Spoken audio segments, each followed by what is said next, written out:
Good morning, guys. So it's been a while since we started out actually in the barn, so I did want to take a minute to just introduce a couple cows to you guys, show you guys what's been going on the last few days. It is very cold this morning. It's 6 degrees, but it was very windy last night. I think it was supposed to be like almost 10 below with the wind chill last night, so it was very chilly. Not the coldest night we've had so far, but with the wind chill, it was definitely the coldest we've had. For January, this is actually very warm. We usually have like 2 straight weeks in January where it never gets above 0. That hasn't happened yet, but it usually is around the middle of January where we have a really cold stretch. So the girls are just eating a second crop bale this morning. This is their first one. They usually get 3 bales a day to 4, just really depending on how many fresh cows we have or how cold it is. But typically they do get 3 bales a day, so this is their first one. A second crop, and then after they're finished this, we'll probably give them a first crop baleage. That really just keeps them tied over for the rest of the day, and then by nighttime they'll get another bale. So I already walked by the cow that I wanted to show you guys, but Satchmo wanted to say hi, so say hi, Satchmo. Hi. Oh, you slobbered the camera. Good job. The cow that I wanted to introduce to you this morning is actually one of our dry cows. Her name is Jacqueline. She is a Holstein cross of some sort. I'm not really sure exactly what. At first I thought she was an Ashier Holstein cross because she's got some unusual white patches and just she looks like an Ashier cross, but we got her from an auction in 2016, I believe. So she was a couple years old. She was bred but not quite ready to calve. Actually, she might not have been bred yet, I don't know, but she was younger. You could tell she was a couple years old. She could have had a calf pretty soon, but she either wasn't bred or she was far off. I don't really remember. But that would make her around 10 years old. And we got her with another cow that we know for sure was a Normandy. So we got her from the same place. She was a Normandy Holstein cross. So she could possibly be a Normandy cross as well. I think maybe if she is, she just has a little bit less Normandy in her than the other one we have, because she doesn't have the rings around the eyes and stuff, but she does look very similar as far as her build and everything to the other Normandy that we got from the same auction. So I don't know whether she's a Holstein Ashier or Holstein Normandy, but she is a Holstein cross. She is one of our top milkers. This will be her 7th calf. She's already started to bag, so I did want to show you guys that. She has a really beautiful udder when she calves, just really, really nice. She's a very flashy looking cow, and I like that about her. She's got pretty white spots, just some really nice markings, nice white legs. And yeah, she's unfortunately not one of our friendlier cows though. She likes Brent better. She's usually on his side, but she came in on my side when they came in probably about 5 days ago now, and they haven't been out since because it's been cold, so she's been stuck on my side. I don't think she's happy about that. Hopefully they go out before she calves, because if she has to calve and then be on my side, she really won't be happy because she does not like me milking her.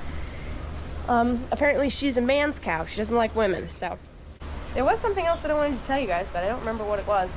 We're just about getting ready to start milking because the cattle dealer has to show up first. We usually wait for him on Mondays. He comes in and we just chat for a while, and then he goes, and then we start milking. So we are a little bit later on Mondays, but nothing has frozen in here. The heifer barn is good as well.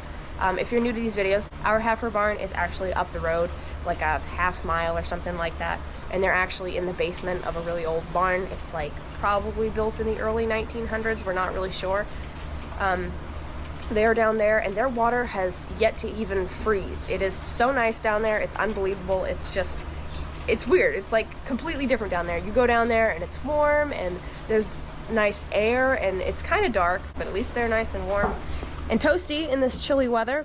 So they're doing good. His water has frozen, but we have a heat wire going to it, so when it freezes, when it's this cold, I just take in a 5-gallon pail of water, pour that on it, and it thaws right out. So that's been our only problem with this cold stretch. It's supposed to be cold for the next at least week, I believe, and then I think we're supposed to have a warm up sometime after that. I'm not sure if it's supposed to stay warm or if it's going to go right back to being cold, but we've had a really easy winter so far. We cannot complain. When it gets this far into winter and we've had it be this nice, I mean, there's still no snow. We have absolutely no snow. A few like frozen snowbanks, but nothing to speak of. All the fields are bare and everything, which isn't really a good thing because you kind of need snow. Snow, every older farmer that I've ever heard says snow is poor man's fertilizer. So when it snows really heavy in like early spring or late winter, that is really, really good for the ground because it just soaks up all that moisture. and it's really good for it. So if we don't have that, it probably won't be as good of a first crop hay year. So I really do hope that we get some snow for that reason, but so far there's none in the forecast. We had a little bit of a flurry last night, but nothing, just basically a dusting, and I don't think they're calling for anything else. So I don't know how that's gonna go, but like I said, we're having a really easy winter, and as far as we've gotten into the year, it's gonna make the winter seem much shorter. Even if the end of January and all of February are really nasty, it's gonna seem like a really short winter because all of November and December and January has been so good so far. Enough of my yakking. I think I just heard Brent come out with coffee, so we're gonna have coffee, maybe a little bite to eat, and then we'll talk to the cattle dealer, and then we'll get right into the rest of our day.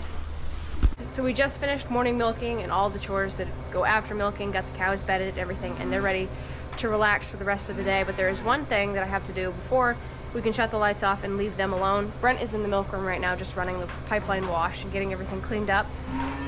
For tonight, the thing that I have to do is I have to put a teat dilator in a cow. So when a cow has a scab or just in general a teat that does not milk out well, you can use one of these. So these are called teat dilators. These are actually the throwaway kind. You use them once and then you throw them away. They have metal ones as well that are reusable, but these ones you just use it once and then you throw it away. So they're like plastic with, you can see they've got like a little fuzzy purple end on them. And they're stuck down in some antibiotic stuff. It's actually just Dr. Nailor's. It's exactly the same thing as the bag balm that you guys see us use all the time, which doesn't have the cover on it, but it's the same thing as that. We basically just use this to keep their teats from getting chapped. It can be used as like a sunblock as well, a windburn and stuff like that. But it also does have antiseptic in it, so that is the same thing that's in here. So what we're gonna do is we're just gonna take a little bit of that stuff we're gonna make sure we get a little bit of that on the end of it. So you can see how it's really sharp and pointed. I'm gonna cover out this container just to make sure nothing gets in there. Then what I'm gonna do, because some cows, it irritates them to put anything up in their teat canal. Obviously that's very invasive, so some cows have a reaction to that and they can end up getting mastitis from sticking anything up in there. So how we're gonna prevent that is we're gonna take this, and then I have an old tube, a used tube of our dry cow treatment, which is just penicillin, suspended in something, I'm not really sure, but it's penicillin. So we're just gonna take the used portion of that, and there's always just a tiny little bit left in there.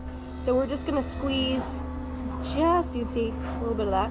We're just gonna squeeze a little bit of that on either side. And that is usually enough to keep them from getting any kind of infection from that. So this is our victim. She's one of our fresh cows, and she's just got a little bit of a scab going on. She doesn't like me touching it, so I'll just show you guys.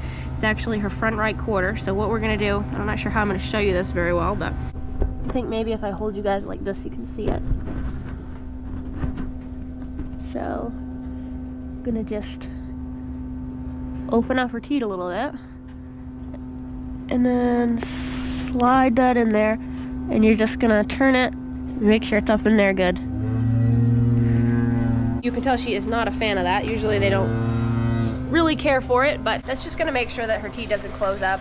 If that happens, she's gonna milk out hard. Somebody could miss the fact that she's milking out hard, and then she doesn't get milked out, and that could cause mastitis, could cause watery mastitis, and that could get her sick, and it could just be a whole thing. It could actually kill her. So doing this is just gonna prevent that teat from closing off, and it's gonna help it milk out better. Next time you milk her, you're gonna wash her, and then just take that out, and the milk will stream right out of them because it just keeps that teat canal open a little bit. So, yeah, so I just wanted to show you guys that, and now we have a little bit of a project that we're gonna be working on today. All right, guys, so it is actually the next day. Our plans kind of fell through. Brent had some things to do, so we're gonna be working on the stuff we were supposed to be working on yesterday, today instead, but we gotta feed the girls their second bale of the day before we can clean out and bed them and get into what we were supposed to be doing today. Brent's got a bale on the Kubota right now, so I've got to get my bale unroller and figure out which direction that bale is going so we can get it on. It is very windy today and cold. It's only supposed to be, I think, in the teens with major wind chills today and tomorrow as well. Yay, winter!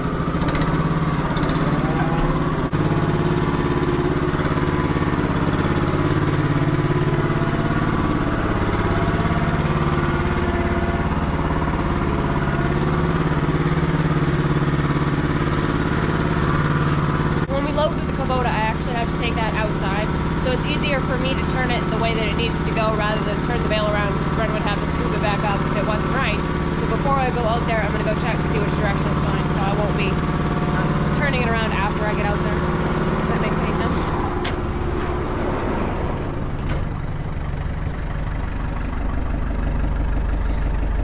All right. So we need it to be going that direction. And you just usually just pull it out a little bit like this, and that is the direction it's going. So I'm just gonna pull the bale unroller out and have the front of it facing that direction.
Of it that ever freezes. Very agile freeze, but it's a pain to get them undone when they're like that.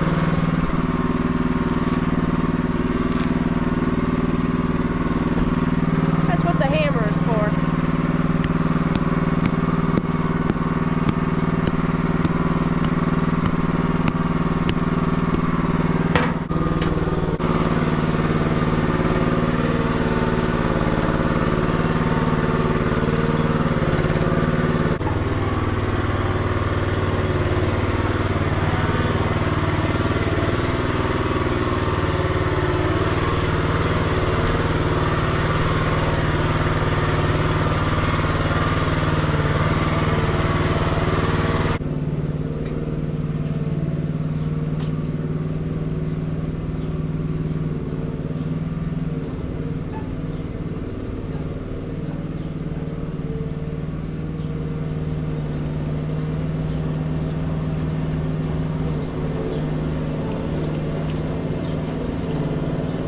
We got their bale all laid out for them. I'm gonna pull them out really quick, and then we're gonna work on greasing some things on the barn cleaner chain. We did have to fix a hose really quick.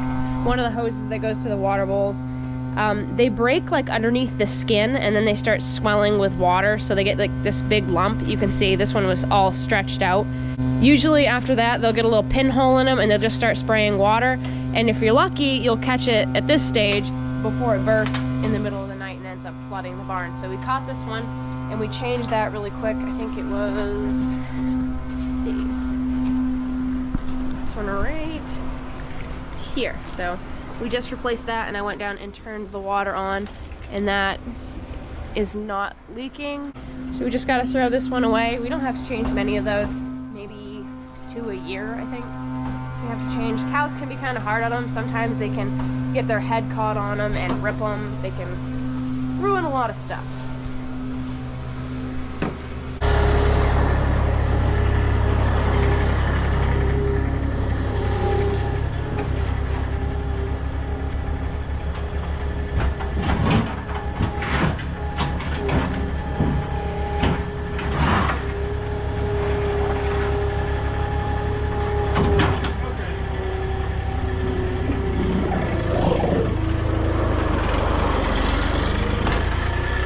So there's only one corner wheel down here because there's a reverse bend right there. On the other side, there's a corner wheel there and a corner wheel there. So we only have 3 to grease here, and then we have to grease everything in the pump house. But first, we're gonna bring that generator that we brought home over and set it next to our other generator.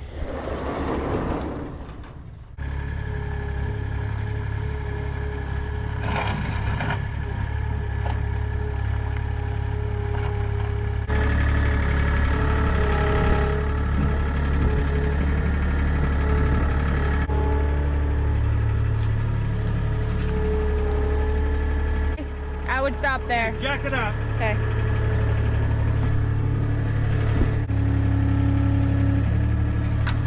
Come ahead a little bit more. All right. Okay.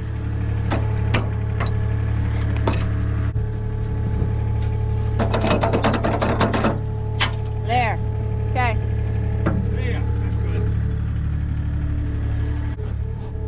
And now we have 2 generators. Takes 2 generators on this track. What? Takes 2 generators on this track. Sometimes. Oh, you can't come in. Well, let me back in. You're gonna back in? Yeah. All right.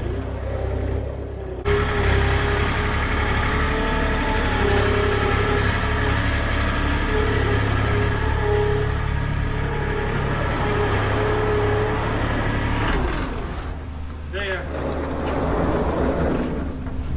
Keep forgetting about the little pit that I'm gonna fall in.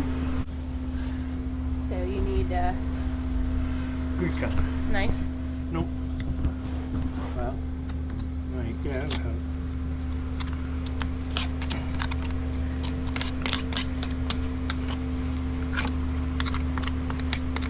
You gotta keep these greased, you know. What's that?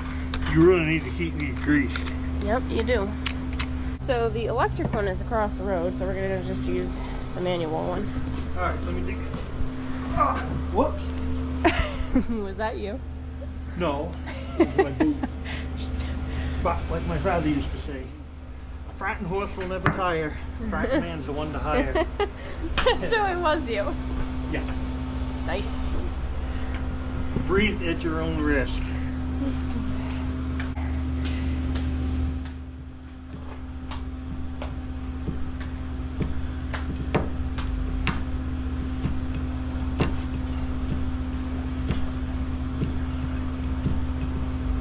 So we did this 3 months ago. Well, yeah, we did it when we put the barn cleaner in 6 months April. ago We put it in April.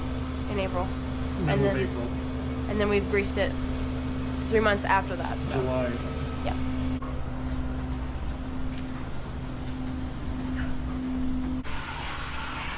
So this corner wheel, I'm pretty sure, yeah, the plate is off to the side, so we can see this one anyway.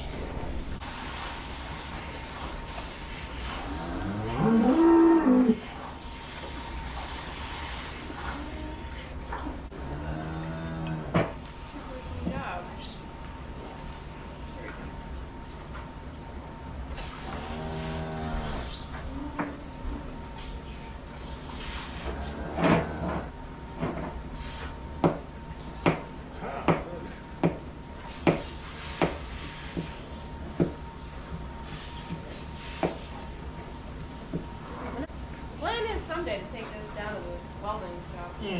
Get some. Couple tabs on it so it won't slide off the. Yeah. Problem is when you back up with the skid steer and you turn, it moves the plate. So what do you want to do? Push it back from there? Yeah. Is your shovel in the car? No. No. But that's all. Yeah, sure for you. One. Oh, let's go. There. Can you get to that corner wheel? Yeah. Oh, okay. Well, he just throws it aside. Huh? I said, I guess I didn't have to worry about you. You just threw it aside like it was nothing.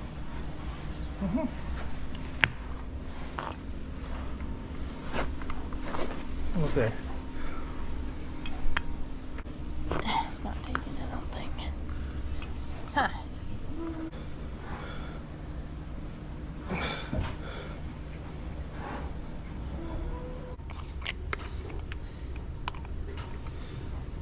Take it. Oh, maybe it did.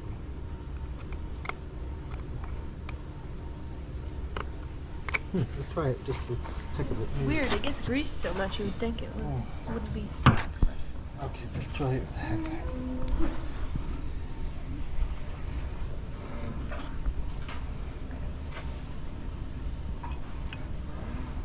No. Stubborn little thing. Do they have anything else back there?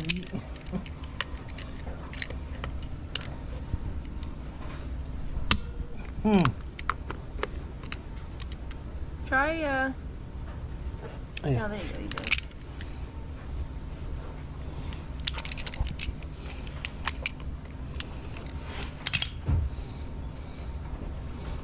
greasy anyway. Oh, look there. Try one. Does it look like there's anything stuck in it?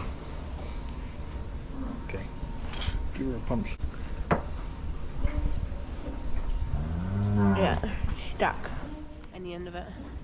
So usually we use a small cotter pin to clean these out when they're not taking grease, but since those are all the way over in the shop, I'm gonna try using a vet needle and see if that works. I think we have a, I don't know if 16 gauge will fit in there. I guess it probably will.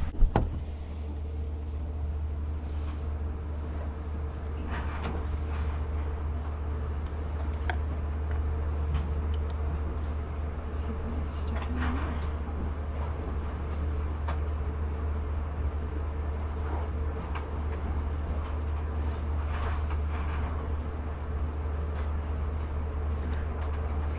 There's definitely some old stuff in there.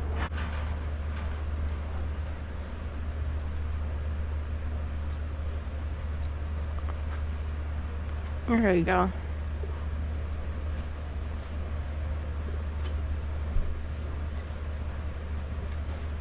I think that we got it, but I'm gonna take the needle down with me just to make sure. This is why you get a lot of exercise in the tactile barn. You're constantly going from one end to the other. Yep. I think it's working now. Yep. Yes? Good. Let us save it. Sorry.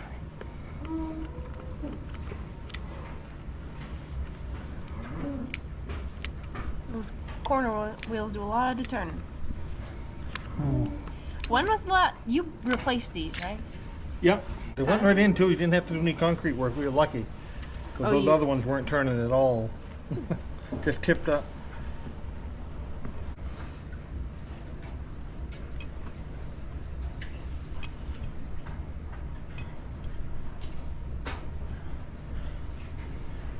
You hold her. You do it while I go start it a second. You just keep pumping it, okay? It's locked on there pretty good. So it's still not taking grease, even though we cleaned out the whole inside of it and the grease fitting. Yep. Okay. And the grease fitting itself we cleaned out, and it's still not taking it. So Brent's gonna go up and he's gonna turn on the cleaner for just a second, and I'm gonna try to pump it and see if that helps at all. If that doesn't help, we're gonna have to replace the fitting, so I'm gonna have to go over to the shop and get another one, because there's something going on with that. But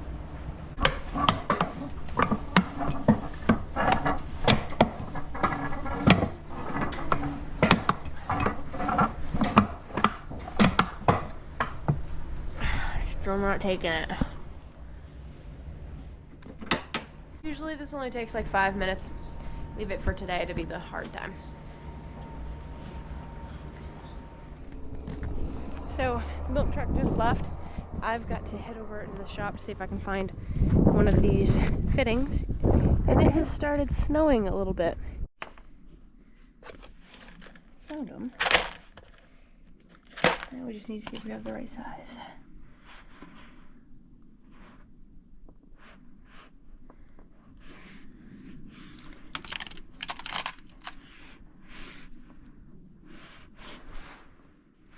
I would say that that is the same.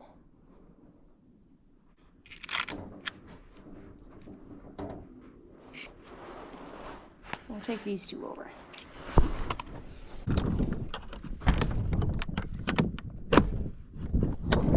Did have to bed the cows because they were all getting ready to lay down. I found two that I think will work. Just depends on whichever one you want. You found that box? Yep. They're both the same size, but one of them I think is easier to do, I think. Turn that fan on? Huh? Turn that fan on? Yeah, it's kind of sticky. I got hay up there. And Break the tank open.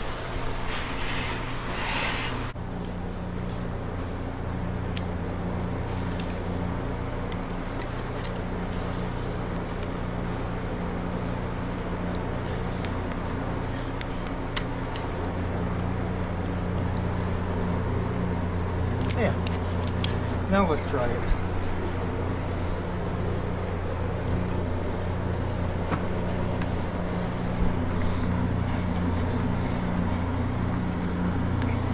Okay.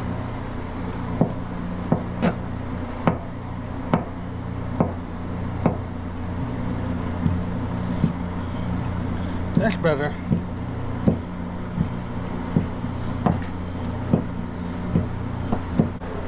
Got it. Now we just have to do the pump house. Alright, let's do it and get it over with.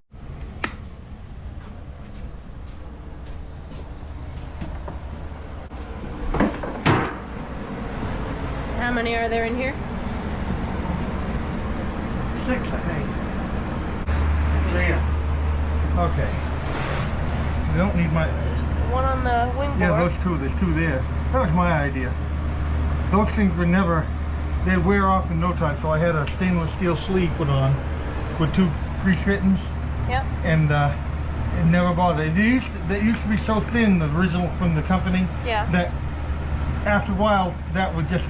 This arm would fold right up because the bottom wore out, wore Yeah. right through.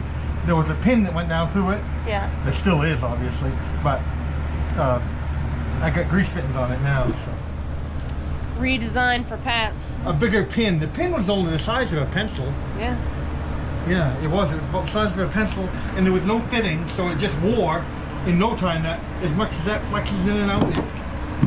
Look how much better this chain is on this new sprocket. Look at that, just as tight as could be. I know. This is a reconditioned head. Yeah. Well, completely. Yeah. Yeah.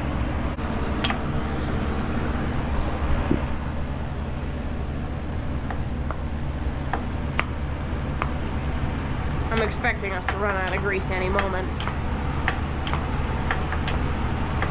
Okay.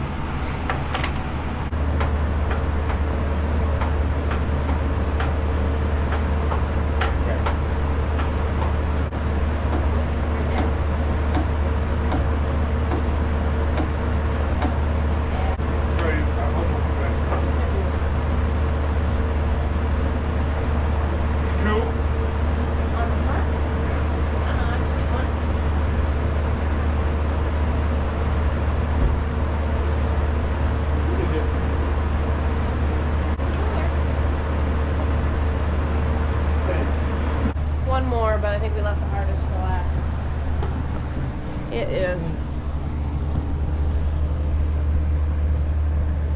up in there somewhere. What directions? Huh? Straight.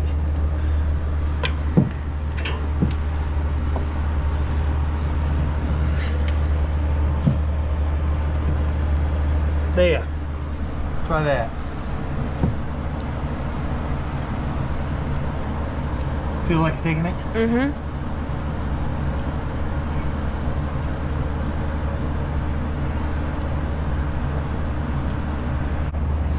That one, the dealer told me nobody ever greases those when you get ready to service this piston, Yeah. that's stuck. Like, so I always greased it. And the one time we had to take it apart to fix it, one of those guillotine gates. Yeah. There's 2 gates that go up and down like a guillotine. Uh-huh. They open and close opposite each other, Yep. and you have to pull. No, you pull. See, there's a gate. That's a gate, Oh, yeah. and that's a gate back there. See it? Yeah. They go up and down like a guillotine, and they open and close. And then this is just your big piston that shoves it underground and boils up in the middle of the pit. But if you ever have to take that out, this pin should be greased because it makes it so much easier for whoever wants to lift it out. There's big seals around that rubber, big seals, Yeah. kind of like O-rings. Yeah, there's big O-rings around that, and there's fittings on it. You're supposed to take a check plug out and grease it. I just keep oil onto it.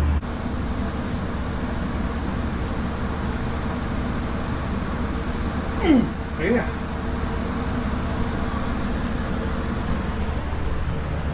A little bit of maintenance here. Yep. Yeah, you can see if this is any looser, it would just slip down. It wouldn't really hurt anything. It would just slip down and come off. Then you gotta. That worked pretty good, that Teflon thing. across here. But this is supposed to, that's supposed to move ahead. It's got a little screw on it under there. Huh? So it's got that big threaded bolt on it under there. Yeah, that moves it ahead. Moves it ahead. But then you got to tighten this up too, this one. Yeah. Okay, that's good. And took so long, everybody's sleeping. It might. It's climbing quick. Oh no, staying at 74.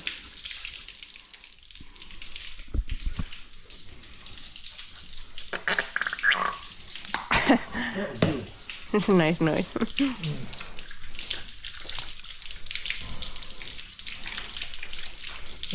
Feels good.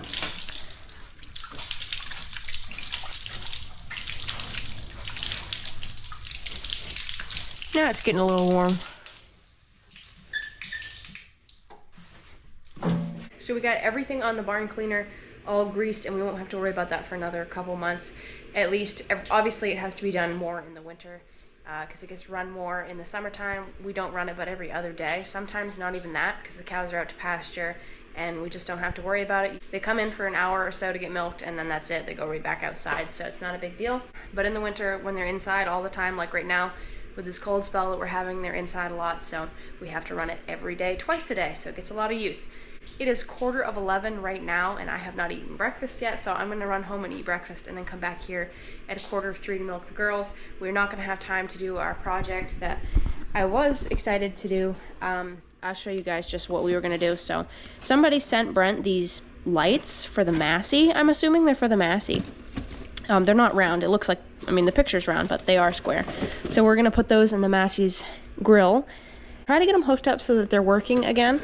There's 2 of them, so they sent us a whole set of those, and they're very expensive. So thank you so much to whoever sent those, because I know they're like $60 a piece. Last time we bought one, it was really expensive. And then you guys know that Brent was mowing, and he hit a tedder tine that had broken off, and it shot it right through the grill in the Massey and right through the headlights. So now we have to replace both of them and try to fix the grill as best we can, get those lights up and working. Ironically, something hit the skid steer too and broke one of those lights, so we're gonna have to fix that. There's never a lack of stuff to fix on a farm, so I hope you guys enjoyed this video. Just maintenance that needs to be done on a farm, or at least on a tie stall barn. But if you did enjoy it, please don't forget to like and comment down below, and subscribe, of course, if you haven't already done that. Keep it real, keep farming, and I'll see you in the next video. Bye.